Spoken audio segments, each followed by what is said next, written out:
ఈరోజు గచ్చిబౌలి భూములన్నీ లక్షల కోట్లు.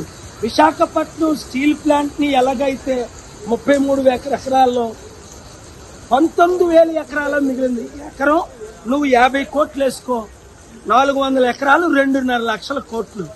అప్పుడు చంద్రబాబు నాయుడు గారు అభివృద్ధి కొరకని ఇస్తే రాజశేఖర రెడ్డి గారు ఇది అన్యాయంగా ఒక ప్రైవేట్ ఇచ్చి ఆ పేరు బాగుంది. యూనివర్సిటీ భూముల మీద ఎందుకు పడ్డాడు ఈ రేవంత్ రెడ్డిని రాహుల్ గాంధీ?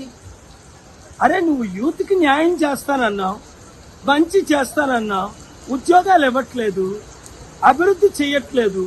సరికదా స్టూడెంట్ భూములు ఉద్యోగులకి ఇవ్వకుండా, స్టూడెంట్లకి ఇవ్వకుండా, ఫ్యూచర్ లేకుండా నువ్వు చేస్తుంది ఏంటి? లక్షల కోట్లు ఉన్నోడికి మళ్ళా లక్షల కోట్లు ఇవ్వడానికి. అందుకే నేను ఈరోజు కోర్టులో వాదనలు విన్నాను. పబ్లిక్ ఇంట్రెస్ట్ లిటిగేషన్ ఈ రోజు ఫైల్ చేస్తున్నాను. వచ్చే థర్స్డే మధ్యాహ్నం 2:15కి నా వాదనలు వినిపిస్తాను. ఈ భూములను కాపాడుతాం. తెలంగాణ మిత్రుల స్టూడెంట్స్, ఈ దొంగల నమ్మకండి, ఈ గజ దొంగల నమ్మకండి. మన భూములు మనం కాపాడుకుందాం. ఏ పొలిటికల్ పార్టీని నమ్మకండి. నేను మీతో ఉన్నా, మీరు నాతో ఉన్నారు, ప్రజలు మనతో ఉన్నారు, మీడియా మనతో ఉంది, దేవుడు మనతో ఉన్నాడు, సత్యం మనతో ఉంది.